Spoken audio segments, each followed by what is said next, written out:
آج کی ترقی یافتہ دنیا میں منادی کے بڑے بڑے جدید طریقے بھی اپنائے جا رہے ہیں تاکہ لوگوں تک خدا کا پاک کلام پہنچایا جا سکے اور ان کو اس بات کی سمجھ آ سکے کہ خدا کا پاک کلام کیسے ان کی رہنمائی کرتا ہے۔ لیکن انہی طریقوں کو اپناتے ہوئے اکثر اوقات بہت سے لوگ کچھ ایسے طریقے بھی اپنا لیتے ہیں جو کسی بھی طور سے قابل قبول نہیں ہیں۔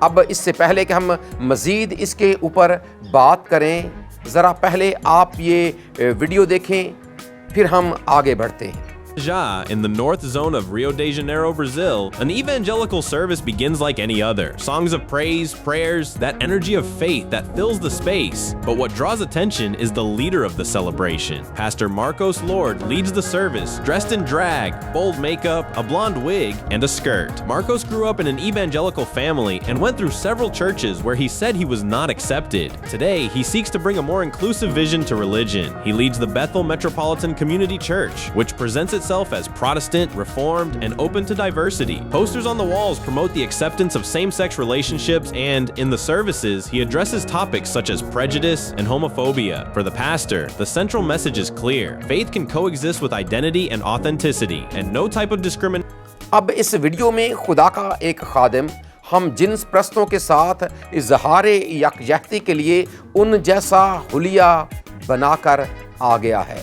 جو لباس اس نے پہنا ہے، اب جو اس نے اپنے چہرے کی حالت بنا رکھی ہے، یقیناً آپ نے اس پر بھی غور کیا ہے۔ بطور ایماندار ذرا سوچیں، کیا یہ کسی بھی طور سے قابل قبول ہے؟ خدا کے خادم کا کام یہ ہے کہ وہ خدا کا پاک کلام لوگوں تک پہنچائے، اور خدا کے پاک کلام میں یہ بھی لکھا ہے کہ تیرا کلام میرے قدموں کے لیے چراغ اور میری راہ کے لیے روشنی ہے۔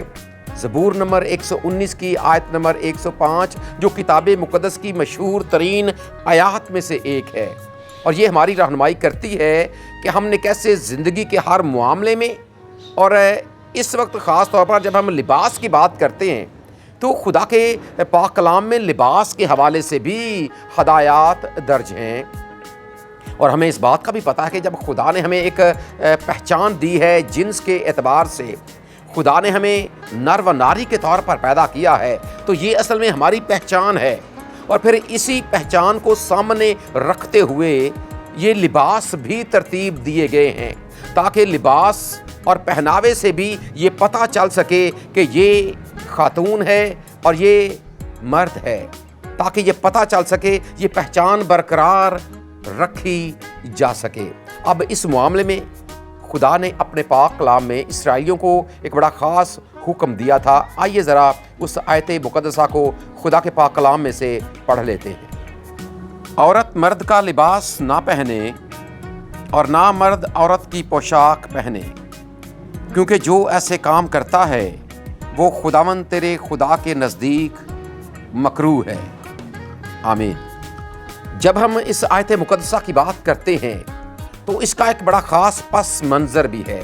یہ بات یاد رکھیں، یہ آیت ہماری معاشرتی طور پر بھی رہنمائی کرتی ہے، اور پھر یہ ایک خاص مذہبی پس منظر کو لے کر بھی ہماری رہنمائی کرتی ہے۔ معاشرتی اعتبار سے یہ کہ لباس مرد و خواتین کی پہچان ہے، اور پھر دوسری بات مذہبی اعتبار سے کہ اس آیت مقدسہ کے پیچھے ایک تاریخ ہے کہ استارات دیوی اور پھر جو بال دیوتا، ان کے مندروں میں جو خواتین اور حضرات وہاں پر کام کرتے تھے یا اپنی خدمات سر انجام دیتے تھے، ان کے بارے میں یہ بتایا جاتا ہے کہ وہ خواتین جو تھیں وہ مردوں کا لباس پہن لیتیں، اور جو حضرات تھے وہ خواتین کا لباس پہن لیتے اور پھر آپس میں بدکاری کرتے تھے۔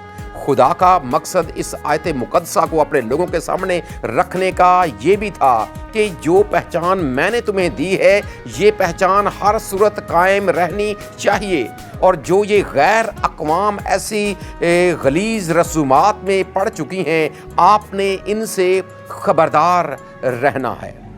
کئی بار ہم یہ بھی سوچتے ہیں کہ چونکہ یہ جی شریعت میں بات لکھی گئی ہے اس لیے اس کا اطلاق ہمارے اوپر نہیں ہوتا۔ یاد رکھیں اس کا ایک اخلاقی پہلو بھی ہے جو ہمیں کسی صورت نظر انداز نہیں کرنا چاہیے۔ اور پھر اس کے علاوہ جب ہم خدا کے خدام کی بات کرتے ہیں تو خدا نے اپنے پاک کلام میں اور شریعت میں تو ایک باقاعدہ خدا نے اپنے بندے مقدس موسیٰ کے سامنے وہ ساری تفصیل رکھی تھی کہ جو میری خدمت سر انجام دیں گے، جو لاوی ہوں گے، جو خدا کے کاہن ہوں گے، جو سردار کاہن ہوگا، اس کا لباس کس طرح کا ہوگا۔ خدا نے ایک ایک چیز کو اپنے پاک کلام میں واضح کیا تاکہ یہ پتہ چلے کہ یہ واقعی خدا کا خادم ہے اور یہ اپنی خدمت میرے گھر میں سر انجام دیتا ہے۔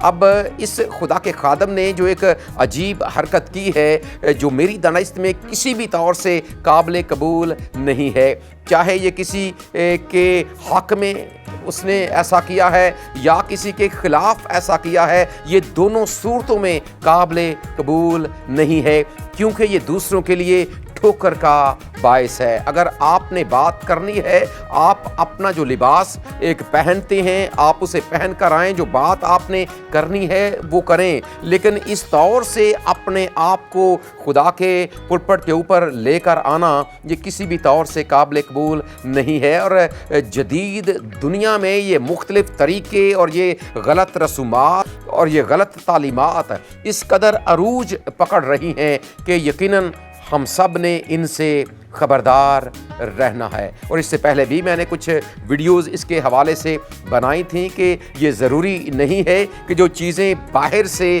انگریز لے کر آتے ہیں وہ ساری کی ساری درست ہیں۔ یقیناً ہم نے ان کو جانچنا ہے، ہم نے ان کو پرکھنا ہے اور غور کرنا ہے کہ یہ واقعی یہ درست ہے کہ نہیں ہے۔ یاد رکھیں کوئی بھی رسم اور کوئی بھی اس طرح کا معاملہ جب آپ کے سامنے آتا ہے تو پھر آپ اسے ضرور خدا کے پاک کلام کی تکڑی میں تولیں اور پھر اگر وہ قابل قبول ہے تو اسے قبول کریں، اگر ایسا نہیں ہے تو پھر آپ اسے ریجیکٹ کر دیں۔ اور اس طرح کا لباس اور اس طرح کا معاملہ، اس طرح کی رسومات اگر آپ کے سامنے آتی ہے تو ضرور خدا کے لوگ ہونے کے ناطے سے آپ کو ایسی چیزوں سے نہ کرنے کی اور ایسی چیزوں کو نہ اپنانے کی ضرورت ہے، اور ایسی چیزوں سے آپ کو بچنے کی بھی ضرورت ہے۔ دیکھیں خداوند یسوع مسیح نے ہمیں دنیا کے لیے نور بنایا ہے، اور اگر ہم اس طرح کی حرکات کریں گے تو پھر ہم لوگوں کے سامنے کیسے ایک نور کی حیثیت سے پہنچ پائیں گے۔ ہمارا خدا ہم سب کو یہ فضل بخشے کہ ہم خدا کے پاک کلام کی روشنی میں آگے بڑھیں اور انہی راہوں کو اپنائیں۔ خدا کا بندہ یرمیہ لکھتا ہے کہ ہم اپنی راہوں کو ڈھونڈیں، جانچیں اور خداوند کی طرف پھریں اور خدا کے پاک کلام کی روشنی کو درست طریقے کے ساتھ لوگوں تک پہنچیں، کیونکہ یاد رکھیں اگر آپ کوئی درست کام بھی غلط طریقے کے ساتھ کرتے ہیں، جس طرح اس صاحب نے کیا کہ کام درست ہے خدا کے پاک کلام کی منادی کرنا، خوبصورت بات ہے خدا کے پاک کلام کی منادی کرنا، لیکن جو طریقہ ہے وہ درست نہیں ہے۔ درست طریقہ اپنائیں، خدا کے پاک کلام کو اپنے قدموں کے لیے چراغ اور اپنی راہ کے لیے روشنی بنائیں اور اسی طرح زندگی میں آگے بڑھتے رہیں۔ ہمارا خدا ہمیں ایسا ہی کرنے کا فضل عطا کرے، آمین۔